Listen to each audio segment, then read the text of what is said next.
इसलिए भाव से, दिल से कथा का तत्व ग्रहण करिए। पितृपक्ष को हम समझें। किसी ने कहा नखून मत काटना, किसी ने कहा नया कपड़ा मत लेना, पितृपक्ष में 16 दिन नए कपड़े नहीं लेना चाहिए। कोई कहे ये नहीं करना चाहिए, कोई कहे मकान का मुहूर्त, कोई कहे ये मुहूर्त, कोई कहे वो मुहूर्त, कोई कहे अच्छा काम करने के लिए मत जाओ, अच्छा मंगल कार्य के लिए आगे मत बढ़ो।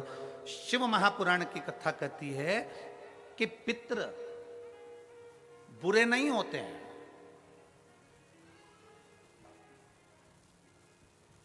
पितृ बुरे नहीं होते हैं। आज लोगों के मन में बड़ा भय हो जाता है। व्हाट्सएप खोलो, फेसबुक खोलो तो ब्राह्मणों के लिए लोग कमेंट्स करना प्रारंभ कर देते हैं कि अब श्राद्ध पक्ष चालू हो गया, ब्राह्मण जीमने के लिए जाएंगे। कोई ब्राह्मण की तुलना कौवे से कर देता है, कोई कुछ कह देता है, कोई कुछ कह देता है। ना,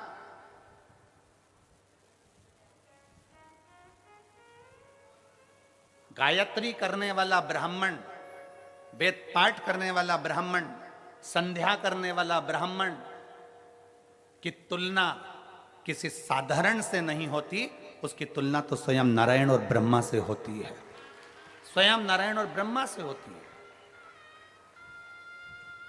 किसी ने कहा कि तुम अभी नया वस्त्र मत लो, पितृपक्ष चल रहा है,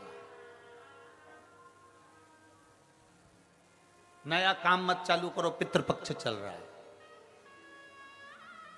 श्राद्ध का मतलब क्या है?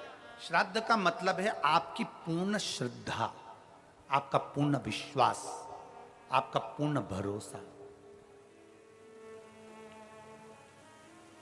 पूर्ण श्रद्धा, पूर्ण विश्वास, पूर्ण भरोसा। आप इतने सारी मात्रा में आए हो, लाखों की संख्या में, हजारों की संख्या में यहां पर पहुंचे हो। आप लोगों की श्रद्धा है तभी तो आप यहां पहुंचे हो। अगर श्रद्धा नहीं होती तो कोई अपना घर छोड़कर यहां इस वीराने में, इस जंगल में आकर बैठता?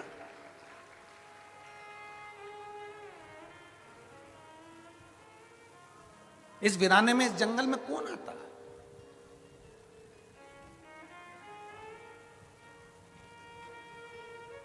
जब हम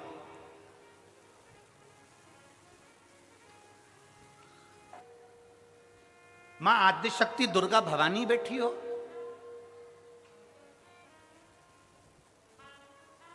वो भूमि साधारण नहीं। एक विश्वास के साथ कथा सुनो।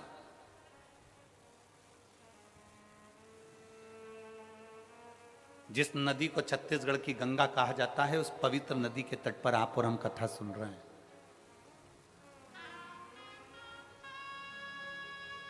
एक मन में विश्वास रखकर, श्रद्धा। श्राद्ध का मतलब पितृ आपका बुरा करेंगे, यह श्राद्ध का मतलब नहीं है। पितृ आपका बुरा करेंगे, यह श्राद्ध का मतलब नहीं है। पितृ आपको श्राप देंगे, यह श्राद्ध का मतलब नहीं है। यह पितृपक्ष का मतलब नहीं है। नया कपड़ा मत लो, ये मत करो, वो मत करो, मुहूर्त मत करो, नए मकान की बात मत करो, संबंध की बात मत करो, शादी की बात मत करो, पितृपक्ष चल रहा है, श्राद्ध चल रहा है। लोगों ने भय पैदा कर दिया पितृपक्ष का, श्राद्ध पक्ष का। पर यदि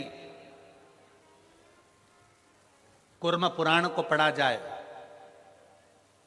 यदि देवी भागवत को पढ़ा जाए, यदि लिंग पुराण को पढ़ा जाए, यदि शिव महापुराण को पढ़ा जाए, तो हमारा शास्त्र कहता है कि पितृ पक्ष से सुंदर कोई पक्ष नहीं हो सकता, जिसमें पितरों का भी आशीर्वाद देवताओं के साथ मिलता है।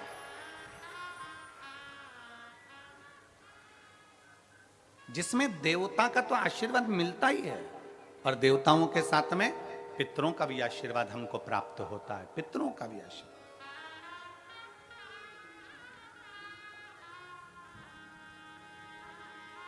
पितरों का भी वर हमें प्राप्त होता है।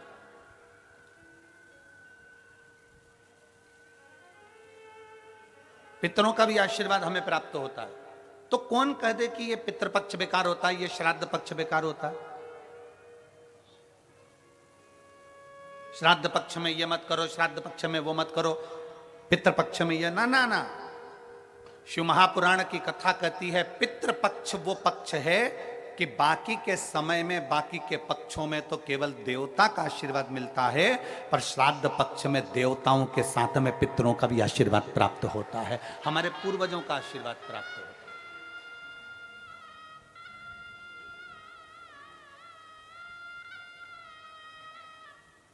श्राद्ध का मतलब है श्रद्धा। आपकी श्रद्धा कितनी है? कितने लोग हैं यहां पर जो बैठे हैं जो शंकर जी के मंदिर में एक लोटा जल चढ़ाते? जरा हाथ उठाओ। सब चढ़ाते हो? रख लो, वापिस रखो, वापिस रखो। और कितने लोग हैं जिन्होंने अपनी अड़ोसन, पड़ोसन और पीछे वाली धड़ोसन, इन सबसे कहा कि एक लोटा जल चढ़ाया करो? वो हाथ उठाओ जरा, उठाओ जरा हाथ। हाँ ठीक है, रखो रखो। आप लोगों ने कभी तो कहा होगा अपनी पड़ोसन को, अपनी अड़ोसन को और पीछे वाली धड़ोसन को कि शिव मंदिर जाया करो, शंकर को एक लोटा जल चढ़ाया करो, शिव स्तुति करा करो, शंकर का स्मरण करा करो, शंकर की भक्ति करा करो, सारी समस्या का हल। जरा जम के बोलो, सारी समस्या का हल बोल बम का नारा है। आपने अपनी पड़ोसन से कहा होगा मंदिर जाया करो, इससे कहा मंदिर जाया करो, पीछे वाली से कहा मंदिर जाया करो। क्यों? किस लिए? तुम्हारी पड़ोसन के मंदिर जाने से सीहोर वाले महाराज का कोई फल है क्या? तुम्हारी पड़ोसन के मंदिर जाने से सीहोर वाले महाराज को कुछ मिलने वाला है क्या?